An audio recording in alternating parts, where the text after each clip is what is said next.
नमस्कार, मैं हूं पूजा। बिहार न्यूज में आपका स्वागत है। खबरों की ओर बढ़ने से पहले एक नजर आज की सुर्खियों पर। बिहार कैबिनेट की पहली बैठक में 6 अहम फैसलों पर लगी मुहर। 25 चीनी मिलें दोबारा शुरू करने और नई टाउनशिप बसाने को मिली मंजूरी। रोजगार और स्थानीय अर्थव्यवस्था को मिला बढ़ावा। बिहार में परिवहन मंत्री का बड़ा फैसला। अब सरकारी बसों में 7वीं पास युवाओं को मिलेगा कंडक्टर बनने का मौका। बस अड्डों पर सुविधाओं के सुधार का दिया गया आदेश। राज्य में मिशन मोड पर शुरू होगी खरीफ धान की खरीद। 36.85 लाख टन का लक्ष्य है। रजिस्ट्रार ने अधिकारियों को दिए सख्त दिशा निर्देश। बिहार बना फिल्म मेकर्स की पसंद। इंटरनेशनल फिल्म फेस्टिवल में बिहार की फिल्म नीति की हुई सराहना। अब तक 29 फिल्मों को मिली शूटिंग की मंजूरी। दक्षिण अफ्रीका सीरीज टीम से बाहर हुए संजू सैमसन। अनिल कुंबले ने चयनकर्ताओं पर उठाए बड़े सवाल। विकेटकीपर बने केएल राहुल, ऋषभ और जुरेल। चलिए अब बढ़ते हैं शाम तक की बड़ी खबरों की ओर विस्तार से। बिहार कैबिनेट की पहली बैठक में 6 अहम फैसलों पर लगी मुहर। बिहार में नई सरकार की पहली कैबिनेट बैठक में 6 महत्वपूर्ण प्रस्तावों को मंजूरी मिली, जिनमें रोजगार और उद्योगों पर विशेष जोर रहा। सरकार ने बड़ा फैसला लेते हुए राज्य की बंद पड़ी 9 चीनी मिलों सहित कुल 25 चीनी मिलों को फिर से चालू करने और नई मिलों की स्थापना की मंजूरी दी। इससे रोजगार और स्थानीय अर्थव्यवस्था को बढ़ावा मिलने की उम्मीद है और इसके साथ ही बिहार के 11 शहरों में नए सैटेलाइट और ग्रीन फील्ड टाउनशिप विकसित किए जाएंगे, जिनमें सोनपुर और सीतामढ़ी शामिल है। इन परियोजनाओं को राज्य के शहरी विकास और बुनियादी ढांचे को आधुनिक बनाने की दिशा में अहम कदम माना जा रहा है। 29 फिल्मों को अब तक मिली बिहार में शूटिंग की अनुमति। इंटरनेशनल फिल्म फेस्टिवल के वेब्स फिल्म बाजार में बिहार फिल्म प्रोत्साहन नीति की जमकर सराहना की गई। कई देश विदेश के फिल्म मेकर और प्रोड्यूसर ने बिहार में शूटिंग करने की इच्छा भी जाहिर की। बिहार फिल्म निगम के एमडी प्रणव कुमार ने नीति, सुरक्षा व्यवस्था और प्रशासनिक सहयोग की जानकारी देते हुए बताया कि अब तक 29 फिल्मों को शूटिंग की अनुमति मिली है। टीवीएफ, बांग्ला फिल्मों और स्वतंत्र फिल्म निर्माताओं ने बिहार की लोकेशन, संस्कृति और प्राकृतिक सौंदर्य को फिल्मों तथा वेब सीरीज के लिए आदर्श बताया। अनुदान और आसान प्रक्रिया की वजह से कई नए प्रोजेक्ट्स के लिए लोकेशन खोज शुरू हो चुकी है। बिहार में परिवहन मंत्री का बड़ा फैसला। 7वीं पास बनेंगे कंडक्टर। बिहार के नए परिवहन मंत्री श्रवण कुमार ने पदभार संभालते ही सार्वजनिक परिवहन सुधार के बड़े फैसले लिए। सबसे महत्वपूर्ण कदम में सरकारी बसों में कंडक्टर पद के लिए न्यूनतम योग्यता घटाकर केवल 7वीं पास युवाओं को अवसर दिया गया। मंत्री ने बस अड्डों और स्टॉपेज पर पेयजल, शौचालय, बैठने की सुविधा, सफाई और सुरक्षा सुधारने के निर्देश दिए। चालक कल्याण योजना में स्वास्थ्य बीमा, जीवन बीमा, यूनिफॉर्म और पेंशन जैसी सुविधाएं तुरंत उपलब्ध कराई जाएंगी। पुरानी बसों की नीलामी से नई बसें खरीदी जाएंगी और सभी प्रमुख मार्गों पर सरकारी बस सेवा का विस्तार किया जाएगा। बिहार की 18वीं विधानसभा का पहला सत्र 1 दिसंबर से होगा शुरू। बिहार की 18वीं विधानसभा का पहला सत्र 1 दिसंबर से शुरू होगा, जिसमें 5 बैठकों में नए विधायक शपथ लेंगे। नवनिर्वाचित विधायकों को शपथ दिलाने के लिए वरिष्ठ नेता नरेंद्र नारायण यादव को प्रोटेम स्पीकर नियुक्त किया गया है। शपथ ग्रहण के बाद नए विधानसभा अध्यक्ष का चुनाव होगा। सूत्रों के अनुसार भाजपा के डॉक्टर प्रेम कुमार, जो कि गया टाउन से लगातार 9वीं बार जीते हैं, नए अध्यक्ष बनने के मजबूत दावेदार माने जा रहे हैं। इस सत्र में सरकार अनुपूरक बजट भी पेश करेगी। 1 दिसंबर बिहार की राजनीति में नए अध्याय, नेतृत्व और समीकरणों की शुरुआत करेगा। पटना में शुरू होगा स्कूलों की मरम्मत और नए निर्माण का मेगा प्लान। पटना जिले के प्राथमिक और मध्य विद्यालयों में बड़ा सुधार किया जाएगा। वित्तीय वर्ष 2024-25 में खंडर स्कूलों की मरम्मत की जाएगी और 49 स्कूलों के नए भवन बनाए जाएंगे। मरम्मत पर प्रति स्कूल 10 लाख और नए निर्माण पर 50 लाख रुपए खर्च होंगे। मरम्मत में रंग रोगन, बिजली कनेक्शन, जर्जर दीवार, छत सुधार, ब्लैक बोर्ड, शौचालय और कक्ष निर्माण भी शामिल है। नए भवन में 5 से 6 कक्ष, प्रधानाध्यापक कक्ष, शौचालय और बरामदा भी बनेगा। स्कूल परिसरों में पौधे लगाए जाएंगे और बच्चों को उनकी देखभाल और औषधीय महत्व की जानकारियां दी जाएंगी। राज्य के किसानों से मिशन मोड में खरीफ धान खरीद होगी शुरू। राज्य के किसानों से खरीफ मौसम 2025-26 में मिशन मोड में धान खरीद सुनिश्चित की जाएगी। निबंधक सहयोग समितियों के रजनीश कुमार सिंह ने अधिकारियों को 36.85 लाख टन धान समय पर खरीदने का लक्ष्य दिया है। नोडल पदाधिकारी जिलों का नियमित अनुश्रवण करेंगे और पैक्स व व्यापार मंडलों में कैश क्रेडिट ऋण उपलब्धता की समीक्षा करेंगे। इस वर्ष साधारण धान 2,369 रुपए और ए ग्रेड धान 2,389 रुपए प्रति क्विंटल दर से खरीदा जा रहा है। अब तक 5,015 समिति समितियों के माध्यम से 5,408 किसानों से 38,067 टन धान खरीदा गया है, जिसमें पूर्णिया, सुपौल, मधेपुरा और पूर्वी चंपारण प्रमुख है। अंतिम चरण में पहुंचा सोनपुर मेला। घोड़ा बाजार की बिक्री लगभग हुई पूरी। सोनपुर मेला इस बार अपने अंतिम चरण में है। घोड़ा बाजार अब केवल 50 बचे घोड़ों के साथ धीमा हो गया है, जबकि कुल 2049 घोड़े बिक चुके हैं। बकरी और भेड़ बाजार में उत्साह बना हुआ है। 540 में से 256 बिक्री हो चुकी है। कुत्ता बाजार और दुधारू गाय भैंस की बिक्री भी सामान्य रही है। पुलिस सुरक्षा में खामियों पर कार्रवाई हुई। 7 अधिकारियों को ड्यूटी में अनुपस्थित पाए जाने पर वेतन रोक और स्पष्टीकरण देने का आदेश जारी किया गया। मेले में सुरक्षा, भीड़ प्रबंधन और पशु व्यापार जारी है, जबकि उत्सव का माहौल अभी भी जीवित है। बिहार में पटना रिंग रेल नेटवर्क से जुड़ेंगे 3 नए कॉरिडोर।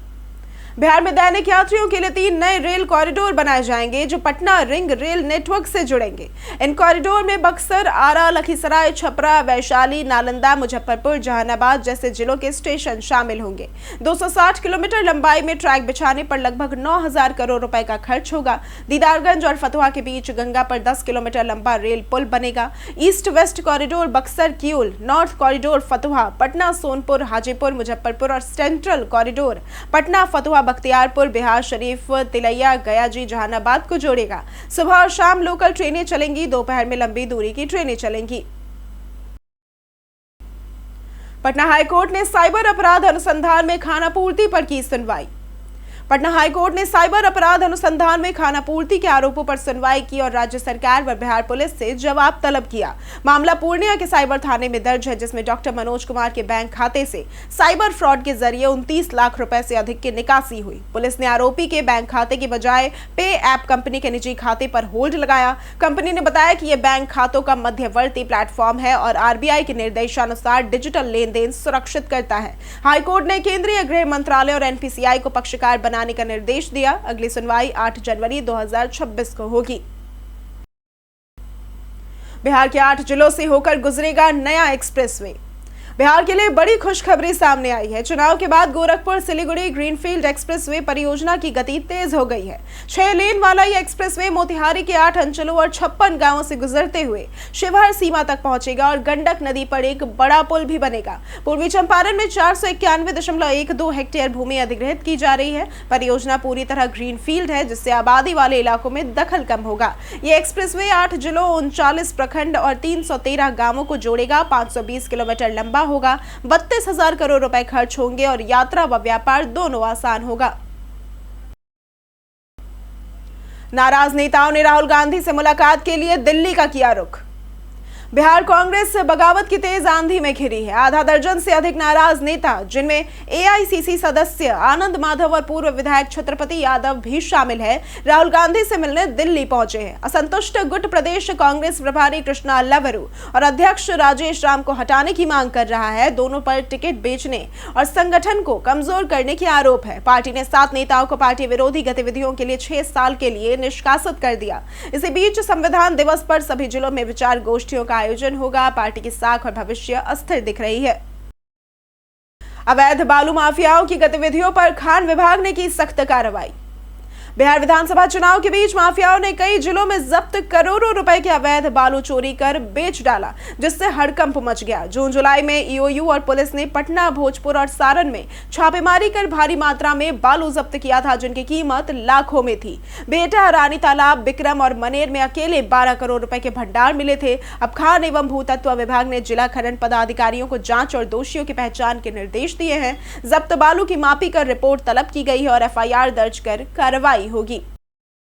अररिया में फर्जी दारोगा गिरफ्तार। बिहार के अररिया में रणवीर कुमार नामक व्यक्ति को गिरफ्तार किया गया, जो करीब 2 साल से फर्जी दारोगा बनकर ठगी कर रहा था। नकली पुलिस वर्दी और पिस्टल के सहारे वो लोगों को डराकर पैसे लेता था। आरोपी अपनी पत्नी के साथ फारबिसगंज में किराए के मकान में रहता था और ठगी का नेटवर्क चलाता था। सोमवार को एसपी कार्यालय में पैरवी करने पहुंचा तो पुलिस ने जाल बिछाकर उसे पकड़ लिया। ये घटना पुलिस विभाग की कार्यप्रणाली पर सवाल उठाती है, क्योंकि रणवीर 2 साल तक सरकारी दफ्तरों में बेरोक टोक घूमकर ठगी करता रहा। पारस अस्पताल में दिन दहाड़े हत्या मामले में होगा स्पीडी ट्रायल। एसीजेएम कोर्ट ने चर्चित चंदन मिश्रा हत्याकांड के 5 आरोपितों का ट्रायल दौरा सुपुर्दगी भेज दिया है। शूटर तौसीफ रजा, विजयकांत पांडे, सदमान हसन खान, हर्ष कुमार और भीम कुमार शामिल है, जो न्यायिक हिरासत में जेल में है। पुलिस ने सीसीटीवी, वैज्ञानिक जांच और एफएसएल रिपोर्ट समेत कई साक्ष्य इकट्ठा किए हैं और चार्जशीट भी दायर की थी। 17 जुलाई को पारस अस्पताल में दिन दहाड़े चंदन मिश्रा की हत्या हुई थी। मुख्य आरोपी शेरू सिंह सहित अन्य 8 व्यक्तियों के खिलाफ भी पुलिस अनुसंधान कर रही है। ट्रायल स्पीडी तरीके से होगा। संजू सैमसन फिर टीम से बाहर, कुंबले ने चयन नीति पर उठाया सवाल। टीम इंडिया की दक्षिण अफ्रीका वनडे सीरीज के लिए बीसीसीआई ने केएल राहुल, ऋषभ पंत और ध्रुव जुरेल को विकेटकीपर के रूप में शामिल किया, लेकिन संजू सैमसन को टीम में जगह नहीं मिली। पूर्व कप्तान अनिल कुंबले ने सैमसन के लगातार नजरअंदाज किए जाने पर नाराजगी जताई और कहा कि चयनकर्ता अब टेस्ट और वनडे प्रदर्शन को मिलाकर देख रहे हैं, जिससे सैमसन जैसे अनुभवी खिलाड़ी बाहर रह जाते हैं। कुंबले ने कहा कि वनडे और टी20 में सैमसन फॉर्म और अनुभव से जुरेल से आगे हैं, इसलिए उनका चयन किया जाना चाहिए था। बीते दिन हमारे द्वारा पूछे गए सवाल का जवाब आप लोगों में से बहुत लोगों ने हमारे कमेंट सेक्शन में लिख कर दिया है। जिन्होंने हमारे द्वारा पूछे गए सवाल का जवाब दिया है उनके नाम हैं लक्ष्मी मेहता, रंजीत मिश्रा, अक्षय कुमार, मुन्ना प्रसाद, संजीव कुमार, अनवर करीम खान, राकेश मिश्रा, अर्जुन राम, अमरनाथ मंतोष, राजकिशोर महतो, अंकित शर्मा, कामेश्वर सिंह, राम बाबू दास, जगन्नाथ शाह, बाबूलाल मरांडी, दीपक कुमार, अमित कुमार, गौतम कुमार, अमरजीत यादव, जितेंद्र यादव, हरेंद्र सिंह, कुणाल कुमार, चंदन कुमार, अबोध कुमार, नेहा कुमारी और मनोज दास। इसी के साथ बढ़ते हैं आज के सवाल की ओर। आज का सवाल है, क्या आपको लगता है कि बिहार में सरकारी नौकरी पाना योग्यता से ज्यादा किस्मत की बात है? आप अपना जवाब हमें हमारे कमेंट सेक्शन में लिखकर जरूर बताएं। आज के लिए सिर्फ इतना ही। बिहार के तमाम खबरों के साथ बने रहने के लिए देखते रहें बिहारी न्यूज़। और साथ ही अगर आप यूट्यूब चैनल पर देख रहे हैं तो चैनल को सब्सक्राइब करें और अगर आप फेसबुक पेज पर देख रहे हैं तो लाइक और फॉलो जरूर करें।